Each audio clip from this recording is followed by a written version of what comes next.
প্রতিদিনের খাবার থেকে একটু অন্য স্বাদ পাওয়ার জন্য কিছু কিছু পদ যদি আমরা একটু আলাদা করি তাহলে খুবই ভালো লাগে খেতে। স্বাদ বদল প্রত্যেকটা মানুষই চায়। এমনি সাধারণ খাবার থেকে আমি একটা আজকে রেসিপি করেছি তেহেরি সবাই হয়তো জানেন না, বেশ কিছু মানুষও জানেন তেহেরি। আমি নিজেই জানতাম না আগে, পরে আমি ওটা খেয়ে আমার ভালো লেগেছে, তাই আমি আজকে বানিয়ে দেখাচ্ছি। আমি কিছু গোটা গরম মশলা, তেজপাতা, কাঁচা লঙ্কা নিয়েছি, এলাচ, লবঙ্গ, দারচিনি। আর এই তেহেরিটা যদি সর্ষের তেলে করা হয় তাহলে এর স্বাদটা খুব সুন্দর হয়। সর্ষের তেল দিয়ে দিয়েছি প্রায় 2 টেবিল চামচের মতো। আর এতে আমি আলুটা একটু ভেজে নেব। একটু নুন দিয়ে দিচ্ছি 1 চামচ। প্রথমে আলুটা ভেজে আমি তুলে নেব। এই তেহেরিটা এমনই একটা জিনিস, অনেকে বিরিয়ানি পছন্দ করে না। 99% লোক বিরিয়ানি পছন্দ করে, কিন্তু আরও অনেক 10% লোক বিরিয়ানি পছন্দ করে না। বিরিয়ানি যারা খেতে চান না, তেহেরিটা একবার তারা টেস্ট করে দেখতে পারেন। এটা বিরিয়ানি নয়, বিরিয়ানির মতোই, কিন্তু এর স্বাদটা অন্যরকম। আলুগুলো আমার ভাজা হয়ে গেছে। আলুগুলোকে আমি তুলে নিচ্ছি, একটা একটা করে তুলে নিয়েছি সবটাই। এবার ওই ভাজা তেলেই আমি তেজপাতা ছেড়ে দিচ্ছি। এবার আমি গোটা গরম মশলা দিয়ে দিলাম। আর এই তেহেরিটা যে দেখবেন আমি কিভাবে করি, আমি তো করেছিলাম, দারুণ স্বাদ হয়েছিল, দুর্দান্ত স্বাদ। আপনারাও করে দেখতে পারেন, খুব কম সময়ের মধ্যে এই তেহেরিটা করা যায়। আমি 4টে পেঁয়াজ কেটে রেখেছিলাম, যেহেতু আমি 1.5 কেজি মাংস এবং 1 কেজি চালের করব, একটু বেশি করেই পেঁয়াজ কেটে রেখেছিলাম। আর এই পেঁয়াজটা পুরোটাই কেটেছি, এ থেকে কিছুটা ভেজে আমি তুলে নেব। তেলেতে গোটা গরম মশলা আগে আমি ফোড়ন দিয়েছি, যেহেতু একটা সুন্দর স্মেল হবে বলে, তার উপরে পেঁয়াজটা দিয়েছি। আমি এই গোটা গরম মশলাগুলো একটু বেছে বেছে আলাদা করে নিয়ে এবার কিছুটা পেঁয়াজ আমি তুলে রাখবো গার্নিশিংয়ের জন্য।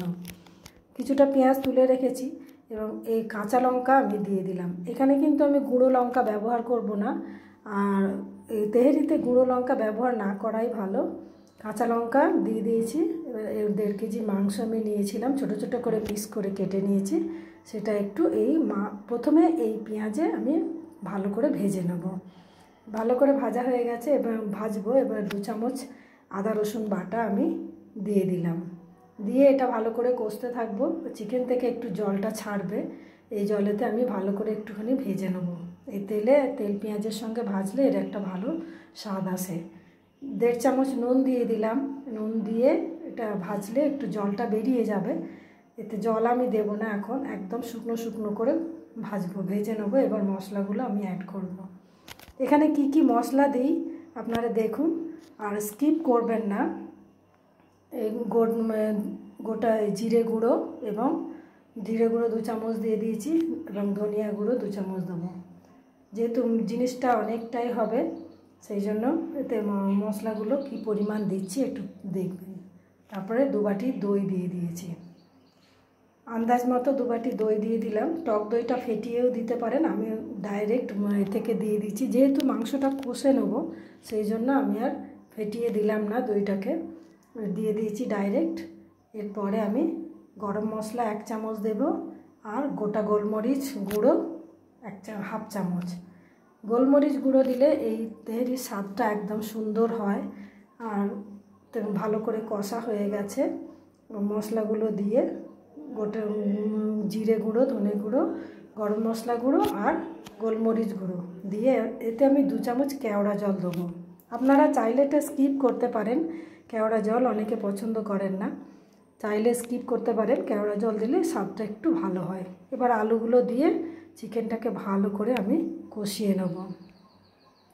চিকেনটাকে কষানো হয়ে গেলে তারপরে আমি চাল দেব। চাল তবে ধুয়ে ভিজিয়ে রেখেছি, 1 কেজি চালের করব। আমি দেরাদুন রাইসে করছি, আপনারা চাইলে বাড়ির চালেও করতে পারেন। আর অনেকে পোলাওয়ের চালে করে, বা আমি নিজেও করেছিলাম পোলাওয়ের চাল দিয়েও করতে পারেন, সেটাও আরও খেতে ভালো হয়।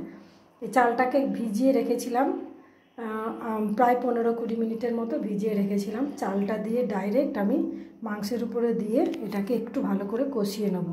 আপনারা চাইলে মাংস তুলে নিয়ে ওই মশলাতে আর চালটা কষিয়ে নিতে পারেন। আমি ডাইরেক্ট দিয়ে দিয়েছি, সময়টা বেশি ছিল না, কম সময়ের মধ্যেই করতে হবে, তাই এবার যতটা চাল নিয়েছি, আমি 1 কেজি চাল নিয়েছি, আমি ছোট একটা কাপে মেপেছি, 8 কাপ হয়েছে। আর জলটা আমি 8 কাপের মতোই এখন দেব, পরে প্রয়োজন হলে আমি আরেকটু দেব। আর আমার কষানো হয়ে গেছে, জল দিয়ে দিয়েছি, ওর উপরে কিছু কাঁচা লঙ্কা দিয়েছি, এর ফ্লেভারটা খুব সুন্দর আসে। ঢাকা দিয়ে দিয়েছি, এবার খুলে দেখলাম, শুধু তলাটা দেখব ধরেছে কিনা।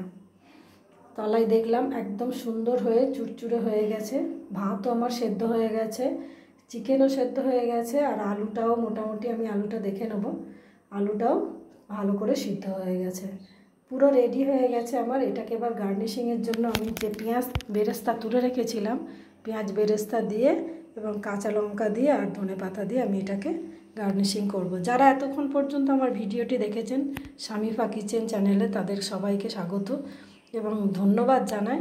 আর যারা সাবস্ক্রাইব করেননি প্লিজ সাবস্ক্রাইব করুন। ধন্যবাদ।